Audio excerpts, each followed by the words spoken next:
Télé urbaine du Sénégal, rebonjour à vous tous et bienvenue à ce journal. Les deux femmes soupçonnées d'avoir des liens avec des terroristes et qui étaient interpellées hier, avant-hier plutôt, en pleine nuit par le CIGN à Guédiawaye sont toujours dans les locaux de la gendarmerie nationale pour leur audition. Et ces deux femmes habitent donc la cité Djonkroup dans la commune de Sam Notaire et selon les informations glanées par notre correspondant, elles sont de la même famille et habitent sous le même toit. Concernant toujours le terrorisme, la culture et la tradition sénégalaise ne sont pas favorables donc à ce phénomène. L'association des imams et oulémas du Sénégal estime que c'est un faux débat ici au Sénégal. Ousmane Guiladjouka, coordonnateur adjoint ici avec Kamissa Dramé. Suufu Sénégal ak dëkku Sénégal ni mu mel jàpp ma ne fitna yu rëy ci anam googu war naa mun a am ba muy indi ay problème. L'histoire du Sénégal et ses réalités ne permettent pas de réfléchir de la sorte. Un groupe de personnes, des Sénégalais, qui se lèvent pour des activités de terrorisme, c'est impensable. Moi, j'y crois pas. Maintenant que des individus aient ces intentions ou réfléchissent de la sorte, c'est bien possible. C'est pas écarté. Mais si chaque imam joue son rôle d'alerte et de veille, si les autorités également jouent leur rôle d'alerte et de veille, je ne pense pas qu'il puisse y avoir problème à ce niveau. Le terrorisme au Sénégal, ce n'est pas dans l'ordre du possible. Et ces membres de l'association s'exprimaient à l'occasion d'une cérémonie de prière, de soutien psychologique et de dons en nature et en espèces à l'intention des 62 Sénégalais morts dans le drame de Mouna. C'était hier donc dans l'après-midi à l'Institut islamique de Dakar, compte rendu à Ministre Ramé. Imams et oulémas du Sénégal décident de soutenir les victimes de la bousculade de Mina. Ousmane Guiladjouka, coordonnateur des imams et oulémas.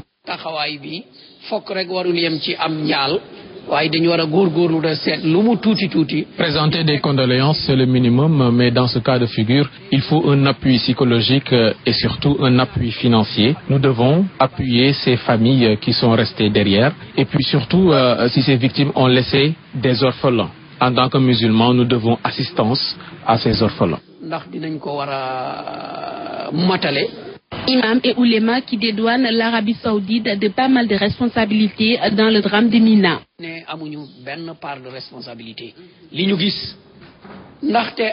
L'accident de Mina, il faut le dire, c'était presque incontrôlable pour les organisateurs du pèlerinage. À partir du moment où les pèlerins sont convoyés par car et une fois dans l'espace de Mina, c'est difficile d'intervenir en cas de bousculade. C'est ce qui s'est passé. Nous disons que c'était le destin. C'est la volonté divine qui s'est exprimée simplement. Des prières à l'intention des victimes, mais surtout un appui psychologique et financier aux 62 Sénégalais tombés à la Mecque.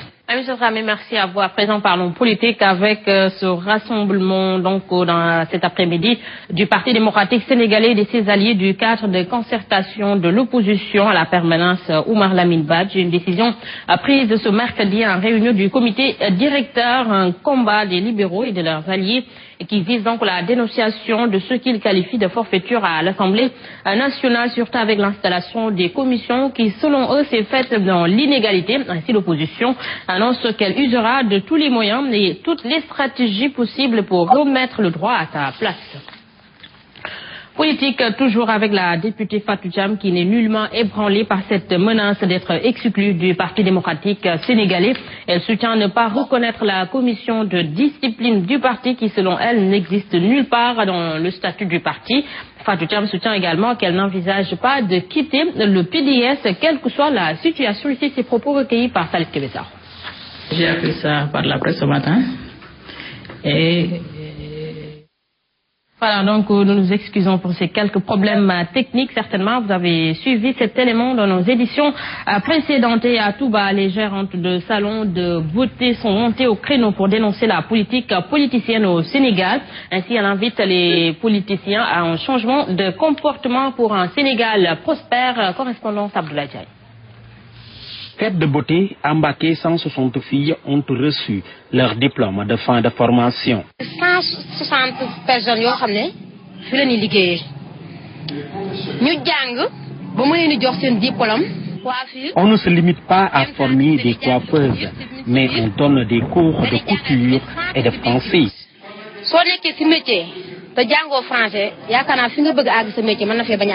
Ainsi, elles se désolent du fait qu'elles sont laissées à elles seules.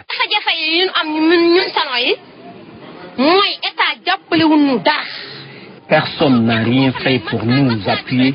C'est désolant. Nous méritons d'être appuyés parce que nous contribuons à la vie active.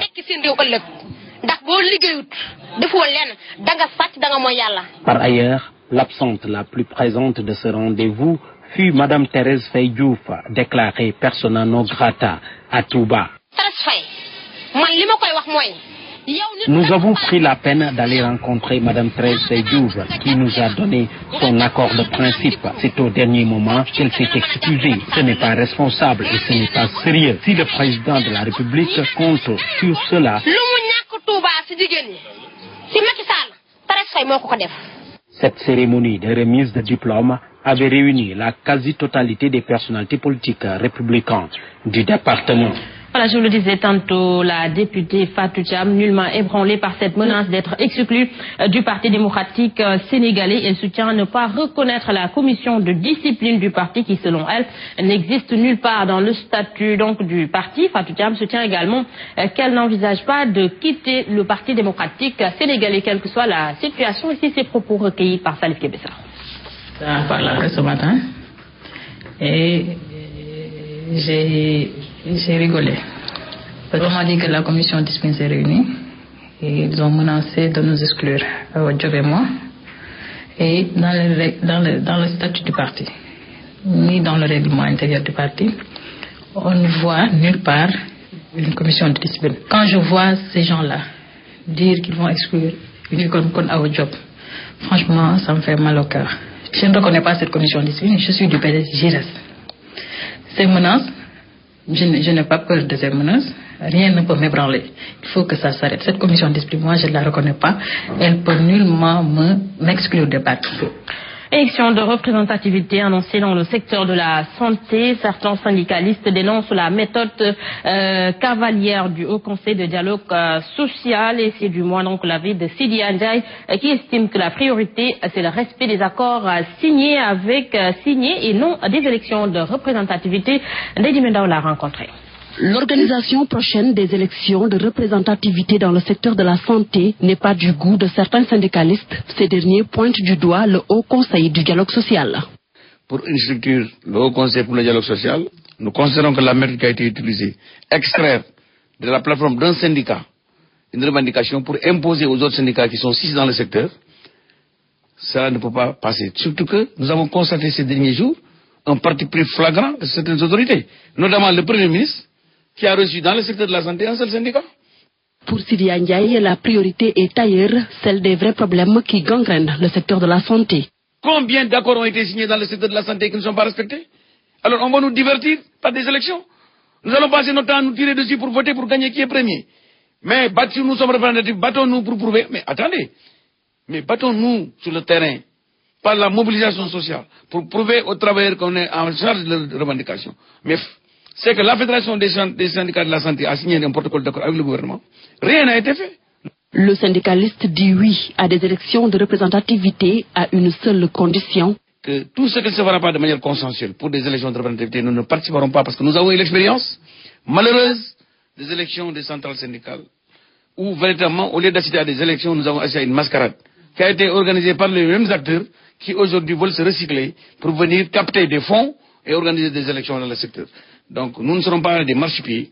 La vigilance sera de mise, avertit Sidi Ndiaye à propos des élections de représentativité, des élections qui, selon les autorités, visent à organiser le secteur de la santé. Lady Mendao, merci à vous. Le Premier ministre a tenu hier un conseil interministériel sur l'éducation et la formation et tous les acteurs y ont été conviés pour évaluer les directives que le Premier ministre avait arrêtées en 2014 et aussi faire le point du bilan de l'année scolaire écoulée pour identifier les contraintes du secteur de l'éducation et de la formation.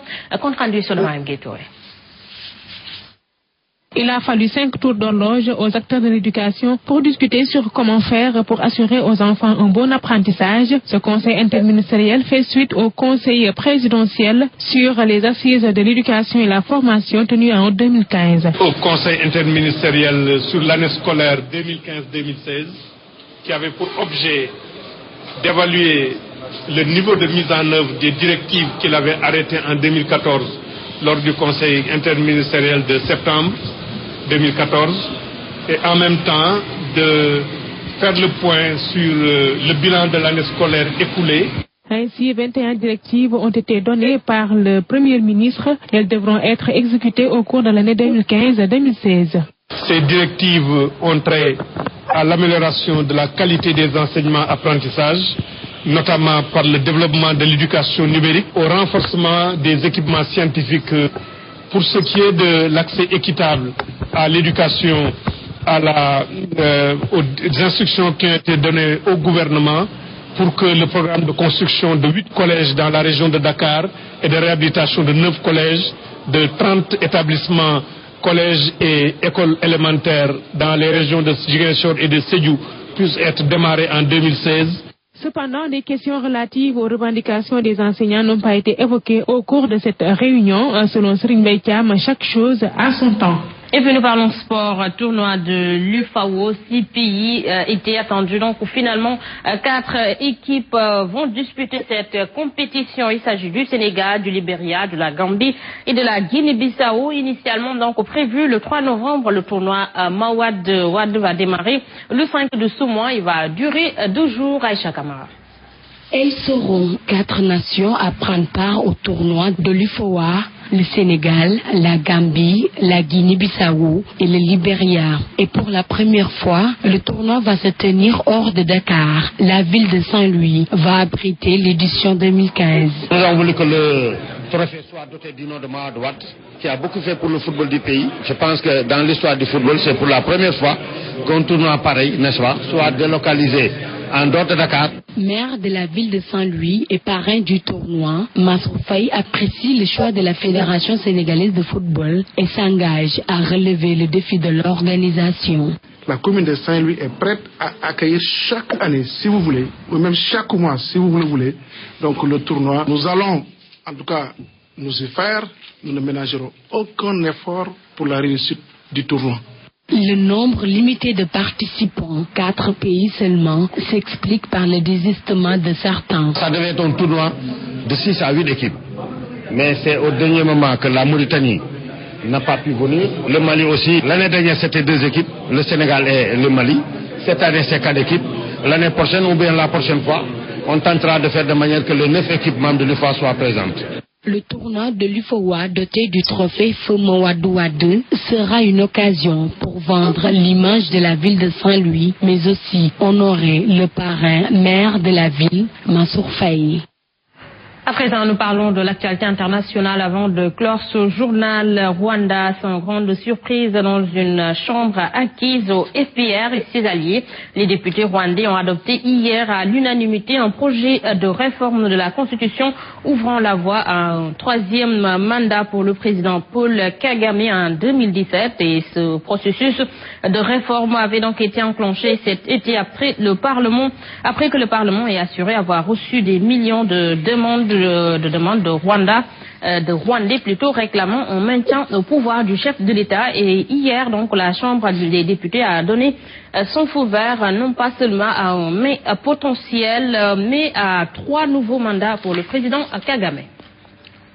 Toujours sur l'international, les ministres des Affaires étrangères des États-Unis, de la Russie, de la Turquie et de l'Arabie Saoudite se sont réunis hier à Vienne pour travailler sur une solution politique à la crise en Syrie. Cette rencontre qui a été précédée d'une entrevue entre le chef de la diplomatie américaine John Kerry et son homologue iranien Javad Zarif sera donc suivi ce vendredi dans la capitale autrichienne d'une réunion élargie. La place de Bachar al-Assad dans un éventuel processus de transition politique devrait être au cœur des discussions.